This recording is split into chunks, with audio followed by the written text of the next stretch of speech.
इस चीज़ का अर्थ ये निकलता है कि व्यक्ति किसी से प्रेम नहीं कर सकता। मैं ये सभी पे ये बात लागू करता हूँ कि व्यक्ति जब प्राण अटकने लगे तो एकमात्र वो माता ही होती है जो आपके प्राणों की सुरक्षा के लिए अपने प्राण दांव पे लगा दे, अन्यथा नहीं, कोई नहीं है। तो ये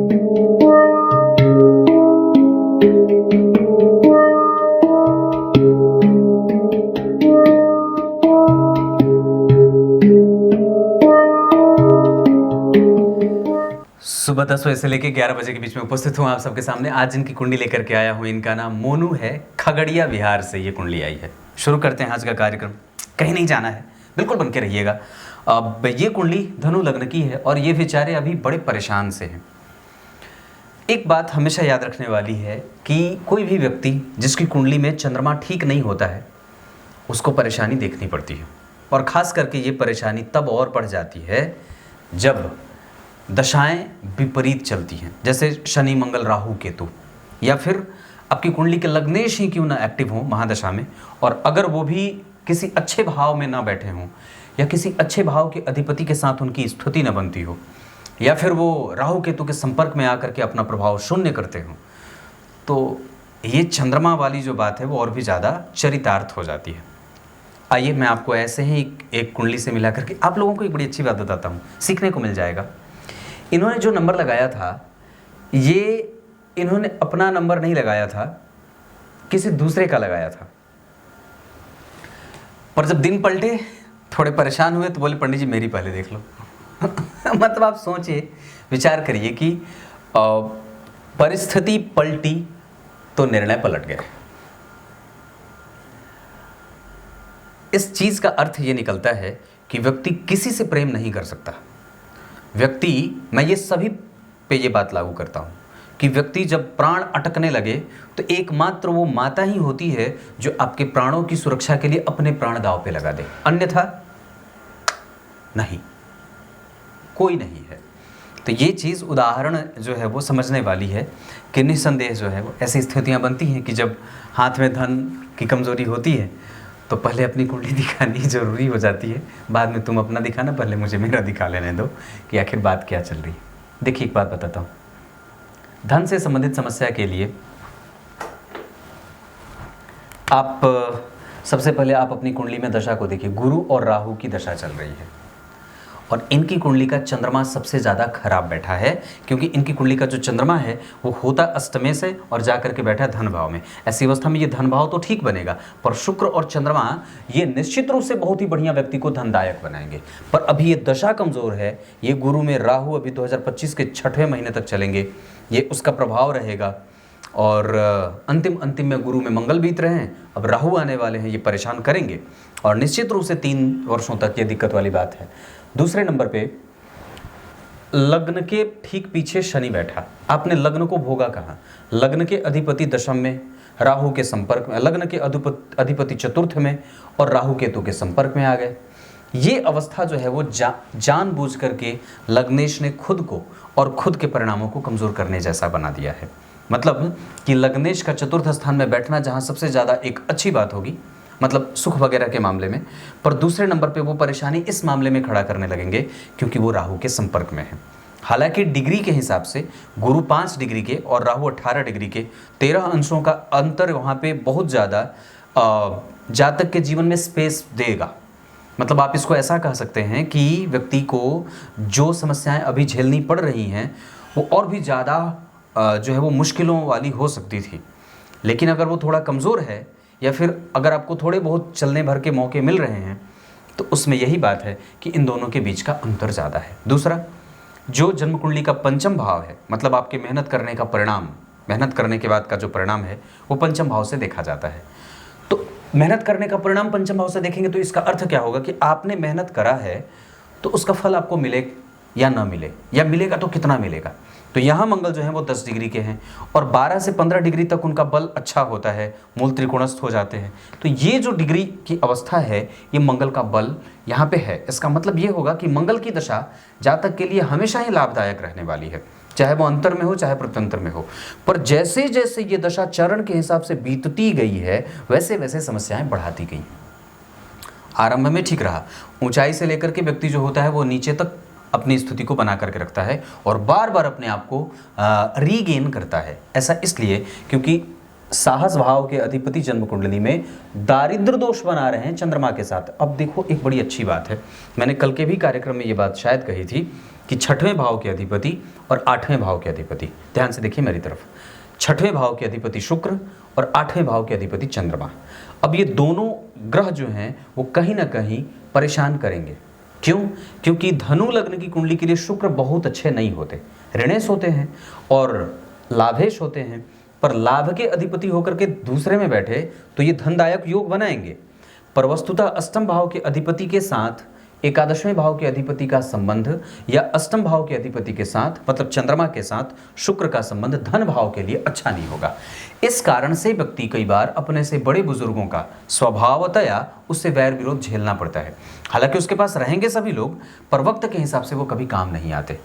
ऐसा मैं तो नहीं कहूँगा कि इस व्यक्ति ने कभी कोई गलती की होगी, क्योंकि स्वभावतया ये व्यक्ति बड़ा ही कोमल स्वभाव का होगा, क्योंकि शुक्र और चंद्रमा स्वभाव भाव को देख रहे हैं अष्टम भाव पे।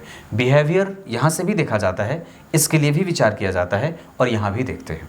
पर वस्तुतः अष्टम भाव पे 2 शुभ ग्रहों का प्रभाव और इस भाव के अधिपति का यहाँ देखना, भाग्य भाव के अधिपति का भाग्य को देखना, सूर्य अपनी राशि को देख रहे हैं 7वीं दृष्टि से, बुध के साथ बैठ करके यहाँ व्यक्ति को बहुत ही कम्युनिकेटिव बहुत ज़्यादा। लेकिन हाँ, एक बात जो बहुत अच्छी होगी कि यहाँ दशम भाव के अधिपति भाग्य भाव के अधिपति के साथ बैठ करके तीसरे स्थान में, पर सूर्य वहाँ शत्रु के घर में बैठे हैं, बुध यहाँ नीचाभिलाषी हो रहे हैं। ये दोनों ही ग्रहों के लिए पराक्रम का परिणाम भी थोड़ा, या पराक्रम जो है वो आपका देर से परिणाम दे तो आश्चर्य वाली कोई बात नहीं होगी। बात समझ में आ रही होगी आप लोगों को। मैं जो कहना चाहता हूँ कि व्यक्ति की कुंडली में कमजोरी कहाँ है, ये इतनी सारी परेशानियाँ क्यों बनी हैं?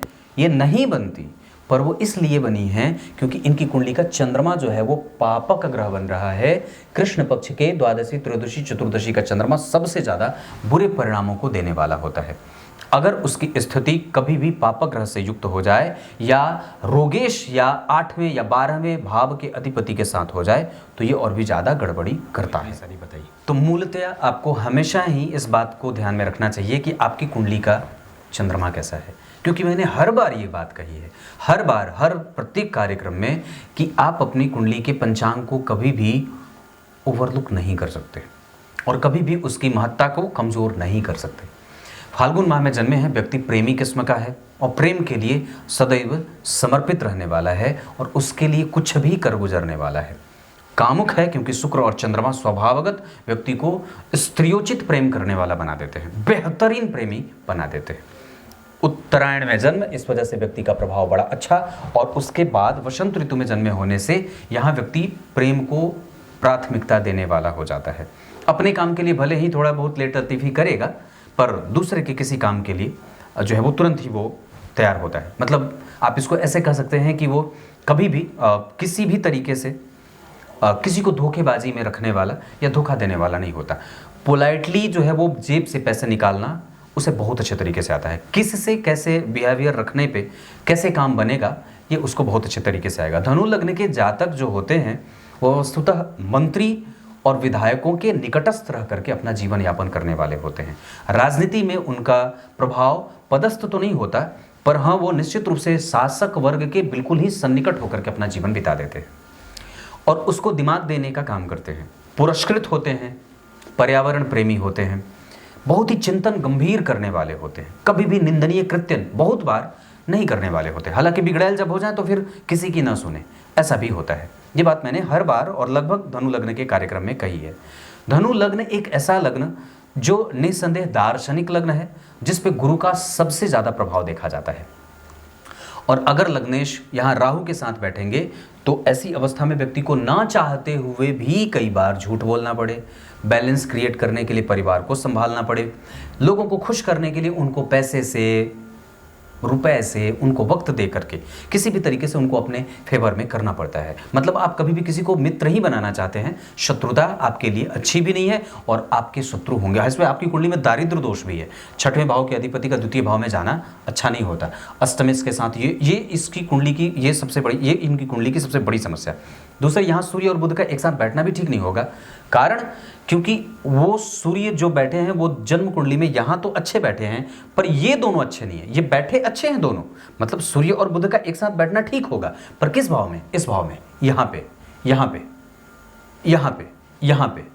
पर वस्तुतः इनका इस भाव में बैठना ठीक नहीं है। इस कारण से व्यक्ति का जो कम्युनिकेशन होता है, व्यक्ति का जो साहस है, बल है, पराक्रम है, ऊर्जा है और जो इंटरेक्शन होता है वो थोड़ा गड़बड़ होता है, ऐसा कह सकते हैं। गुरुवार को जन्मे हैं गंभीरता, बुद्धिमता, यशस्विता और गुणवान, संपत्तिवान, श्रेष्ठ और समाज में हमेशा ही, मैं एक बात इस कुंडली को अल्टीमेट अगर कहूँ तो इतनी बात निश्चित रूप से कह सकता हूँ कि ये कुंडली कभी भूखे नहीं मरेगी और ये कुंडली कभी भी चारित्रिक रूप से दोषी नहीं होगी।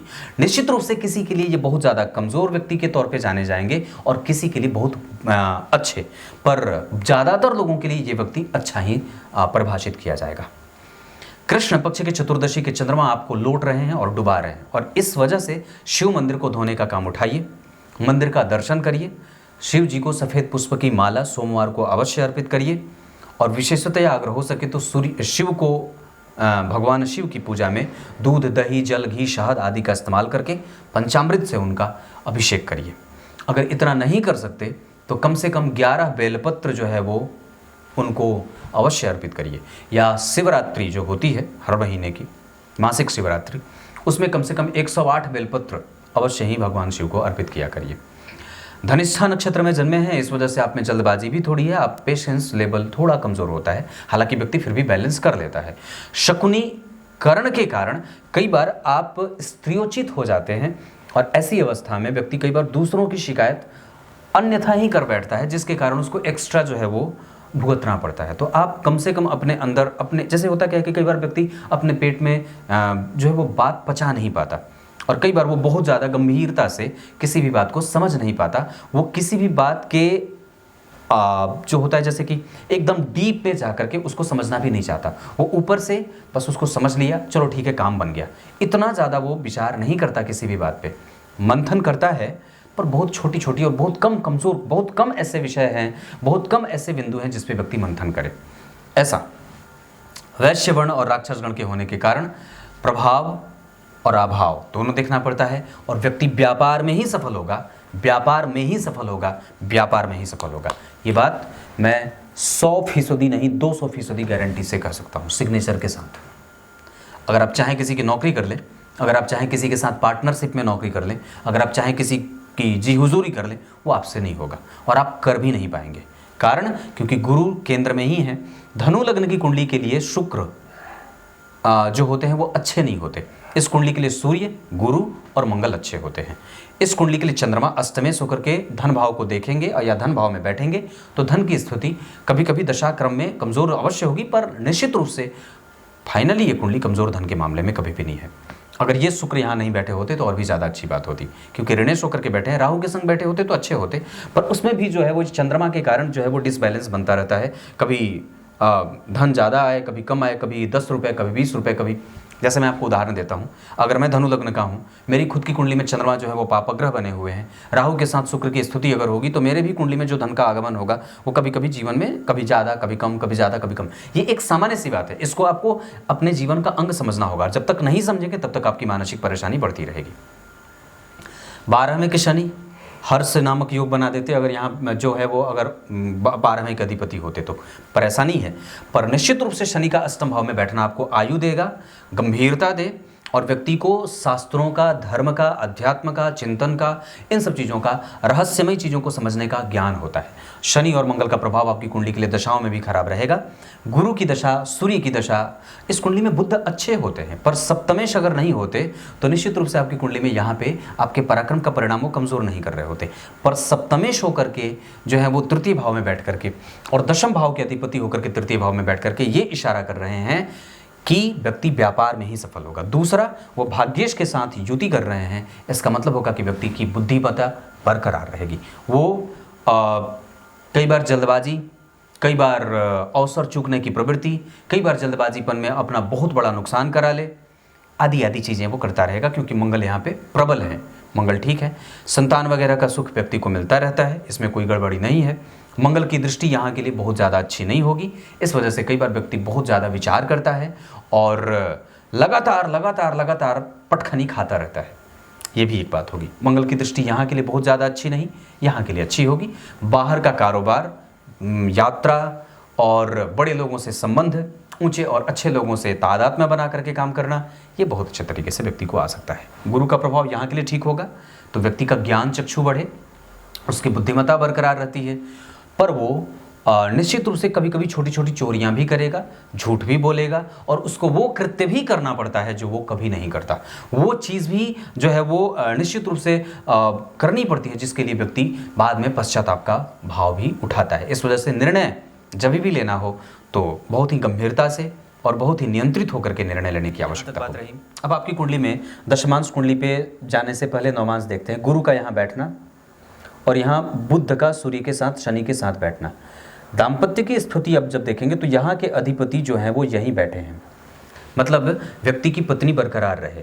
और सूर्य और बुध के यहाँ बैठ जाने से सूर्य यहाँ के अधिपति यहीं बैठे, या और लग्न को देख रहे हैं, बुध यहाँ जन्म कुंडली में पापी भाव का अधिपति होकर के बैठा है। मतलब व्यक्ति के संबंध एक से अधिक लोगों से होते हैं और कई बार वो पाप से पीड़ित होकर के, पाप से प्रभावित होकर के कई बार अपने ही लोगों को धोखा दे जाता है, या कई बार उनको अपने ही लोगों को त्यागना पड़ता है।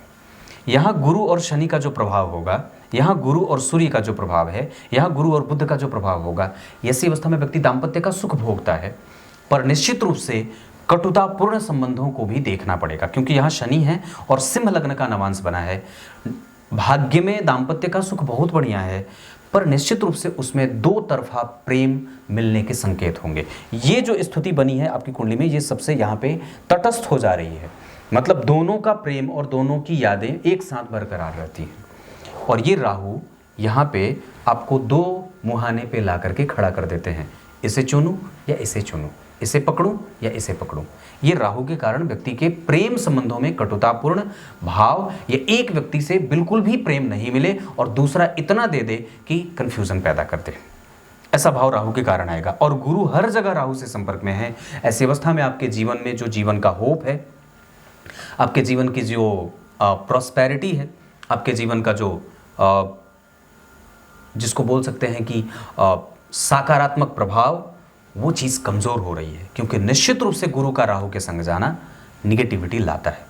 पर आप उसको कोई दोष नहीं दे सकते, गुरु चांडाल नहीं बोल सकते, ऐसा है, क्योंकि राहु यहाँ इसी भाव के अधिपति के साथ बैठे हैं, तो राहु भी वहाँ पे निगेटिव सेंस नहीं देंगे, पर वस्तुतः गुरु वहाँ जरूर ही राहु से प्रभावित होंगे। मानसिक जो संताप मिल रहा है, जो घर में कलह का वातावरण है, जो मन अशांत रहता है, वो इसके ही कारण रहता है। ये भी नहीं होता, वो ऐसा इसलिए होता है क्योंकि आपकी कुंडली का चंद्रमा खराब है। क्लियर है? यहाँ आप जब दशमांश कुंडली को देखेंगे तो यहाँ राहु और केतु के प्रभाव के कारण सबसे पहले तो मैं कहूँगा कि आपको कई जगह काम बदलना पड़ता है। एक जगह पे आप टिक करके काम नहीं भी करेंगे तो भी चलेगा, हालांकि व्यक्ति एक शहर से दूसरे शहर में जाकर के अपना कारोबार फैला सकता है, कई जगहों पे अपनी ब्रांचेज खोल सकता है, शाखाएं खुली हुई हो तो ज़्यादा बढ़िया रहे। और वस्तुतः चंद्रमा और सूर्य का धन भाव में बैठना, जहाँ लग्न के अधिपति जन्म कुंडली में पंचम भाव में नीच के, ये निगेटिविटी आपकी कुंडली में आपको परेशान कर रही है, क्योंकि व्यय खत्म होने का नाम नहीं लेता। कारण क्योंकि व्यय भाव में शनि बैठे शत्रु के घर में, और यहाँ गौर करेंगे तो मंगल जो है वो स्वग्रही, पंचम भाव ठीक है, मंगल इस कुंडली के लिए खराब नहीं होते क्योंकि वो गुरु के मित्र होते हैं। यहाँ भी मंगल कारक होंगे, यहाँ भी मंगल कारक होंगे, पर यहाँ मंगल व्यापार भाव के अधिपति होकर के नीच के हो गए। लग्नेश दशमांश कुंडली कमजोर बनी ना, क्योंकि लग्न के अधिपति नीच के हो गए। इस वजह से व्यक्ति को बहुत ही जद्दोजहद करना पड़ता है अपने रिकॉग्निशन को प्राप्त करने के लिए। मेहनत का फल यहाँ पे आपको मिल रहा था, पर यहाँ पे गड़बड़ी हो गई। और यहाँ पे व्यापार भाव के जो अधिपति हैं वो दरअसल नीच के हैं। व्यापारेश या व्यापार के कारक, व्यापार के अधिपति और व्यापार का कारक, व्यापार का कारक बुध और व्यापार का अधिपति मंगल, ये दोनों एक साथ बैठे निश्चित रूप से मेहनत करने के बाद वो परिणाम देंगे। इस वजह से मैं ये बात कहता हूँ कि शनि की दशा पे आप विश्वास रखिए, धनु लग्न की कुंडली के लिए वो सामान्यतया भी अगर परिणाम देंगे तो कुछ अच्छा दे देंगे। कारण क्योंकि अगर हम ढूंढते हैं कि वो उनके पास क्या है, तो शनि 12वें भाव में कभी भी असंतुष्ट नहीं होते। यहाँ भी वो व्यापार भाव के अधिपति होकर के यहीं बैठे हैं, और यहाँ तो वो जन्म कुंडली में दशम भाव के अधिपति होकर के एकादशवें में बैठे हैं। कम से कम शुक्र जैसे शुभ ग्रह की दृष्टि है तो खराब नहीं है, गुरु जैसे प्रभाव से केंद्र में है तो गड़बड़ी नहीं होगी। पर आपको थोड़ा बहुत इंतजार अभी करना होगा, और ये सबसे ज़्यादा जो है वो बुरा वक्त है। ऐसी स्थिति से बचने के लिए शिव की पूजा, भगवान नारायण की उपासना, राम रक्षा स्तोत्र का पाठ, गणपति अथर्वशीर्ष का पाठ, गणेश जी की चतुर्थी का व्रत। आपकी कुंडली के लिए 5 तारीख अच्छी रहे, आपकी कुंडली के लिए 3 तारीख अच्छी रहे, आपकी कुंडली के लिए धनु राशि के लोग, मेष राशि के लोग, सिंह राशि के लोग और कन्या राशि के लोग अच्छे रहेंगे। इस कुंडली में जो दशा स्थितियां बनी हैं वो यहाँ पे शुक्र और चंद्रमा की वो भी ठीक नहीं है। सूर्य और बुध इस भाव में ठीक नहीं होते। लग्न के अधिपति गुरु राहु के साथ हैं, इस वजह से गड़बड़ी पैदा करते हैं। पंचम भाव ठीक बना है, एकादशवां भाव ठीक बना है, नवम भाव ठीक बना है। एकादशवां भाव इसलिए क्योंकि एकादशवें भाव के अधिपति धन भाव में ये महाधनी योग लगाएंगे, और चंद्रमा के साथ बैठने के कारण व्यक्ति को कई बार कम पैसों पे अपने बल पे मेहनत करके ही सफलता अर्जित करनी पड़ती है। और खास करके जब शनि मंगल राहु केतु की दशाएं आती हैं तो व्यक्ति के जीवन का सबसे बुरा दौर देखने को मिलता है, ये सत्य होगा। अब आइए मैं आपको आपकी कुंडली में जो है वो बल के आधार पे बता दूं तो सूर्य आपकी कुंडली में हमेशा ही अच्छे परिणाम देंगे। चंद्रमा 50% से कम 25% का परिणाम देंगे। मंगल आपको अनुभव देंगे और 25% से के करीब का परिणाम वो भी देंगे। हालांकि वो आपको अनुभव देते रहे हैं और आपको हमेशा ही वो सिखाना चाहते हैं। बुध आपकी कुंडली में 100% परिणाम करे। गुरु आपकी कुंडली में और शुक्र ये दोनों ही कमज़ोर हैं। लग्नेश जो हैं वो डिग्री वाइज अच्छे नहीं बैठे हैं इस वजह से। हालांकि आपकी कुंडली में जो गुरु राहु का संयोग हुआ है वो कई बार गड़बड़ी पैदा करता है। अपने पितरों को अर्घ दीजिए। पितरों को प्रसन्न करने के निमित्त आप जो भी काम करना चाहते हैं अवश्य ही कर लेना चाहिए। शुक्र के बाद शनि राहु केतु, शनि और राहु केतु की दशाएं आपकी कुंडली में। शनि में बहुत ज़्यादा केयरफुल रहने की आवश्यकता होगी। केयरलेस मत होइएगा। धन को सही तरीके से सुनियोजित तरीके से खर्च करिएगा। किसी दूसरे के लिए ऋण में जाने की कोई आवश्यकता नहीं है। वैसे आपकी कुंडली में अभी ऋण इसके योग हैं पर निकल जाएंगे, इसकी गारंटी देता हूँ। चंद्रमा है, इस वजह से मेहनत ज़्यादा करने की आवश्यकता पड़ रही है। 12वें के शनि हैं, मंगल में बैठे हैं और उस पर गुरु का प्रभाव है। इस भाव का अधिपति स्वग्रही है। इस भाव पे किसी पापग्रह का कोई प्रभाव नहीं है। राहु और गुरु एक साथ आकर के आपके लिए कुछ अच्छाइयाँ तो कुछ बुराइयाँ भी दे रहे हैं, क्योंकि वस्तुतः गुरु राहु के संग में अच्छे नहीं होते और गुरु का प्रभाव इस भाव पे है। एक शुभ ग्रह देख रहा है, उस भाव के अधिपति अपनी राशि में है। निश्चित रूप से व्यक्ति ऋण में से मुक्त हो जाएगा। गड़बड़ी सिर्फ चंद्रमा, सूर्य और बुध ये भाव, शुक्र और चंद्रमा को यहाँ नहीं बैठना चाहिए था, और यहाँ गुरु का राहु के संग का मेल ये ठीक नहीं था। ये आपकी कुंडली है। आपकी कुंडली में षडबल में सबसे ज़्यादा बलवान मंगल होंगे, क्योंकि वो पंचमेश होकर के पंचम भाव में अच्छे बैठे हैं, खराब नहीं है। और निश्चित रूप से इस कुंडली में मंगल के बाद शनि भी अच्छे होंगे, तो आप बाहर विदेश टेक्निकली कई तरीके से धन कमाना, इधर उधर दिमाग लगा करके कमाना। पर चंद्रमा के कमज़ोर होने के कारण बहुत सारी चीज़ें निगेटिव जा रही हैं। इस वजह से जो जो उपाय मैंने बताए हैं उस पर अवश्य ही ध्यान देना चाहिए। कुछ इसी तरीके से काम खत्म करूं या फिर और भी कुछ बता दूं? मंगल आपकी कुंडली में अच्छे रहे होंगे, पर जैसे जैसे वो बीते हैं उन्होंने वैसे वैसे अपनी समस्या और आपकी भी समस्या बढ़ा रखी है। दशाओं के क्रम में अगर बात कहूं तो आपकी कुंडली में होरा चार्ट के आधार पे जो शनि की दशा आएगी वो मेहनत भी करवाएगी और धन भी देगी निश्चित रूप से। पर ये राहु वाली जो स्थिति है वो आपको बहुत ज़्यादा रगड़ेगी, और गुरु वाली भी धनदायक थोड़ी कम सिद्ध होगी। तो ये इस वजह से यहाँ पे इस दशा काल में ही बहुत सारे लोग आपके जीवन में आए हैं, बहुत ऊंचाइयाँ भी आपने देखी हैं और जाते जाते ये ले रहे हैं इस वजह से, क्योंकि वो राहु के संग में आ रहे हैं। ये कष्टदायक दिशा है, इसको निश्चित रूप से निपटना होगा। तब तक के लिए बहुत बहुत नमस्कार।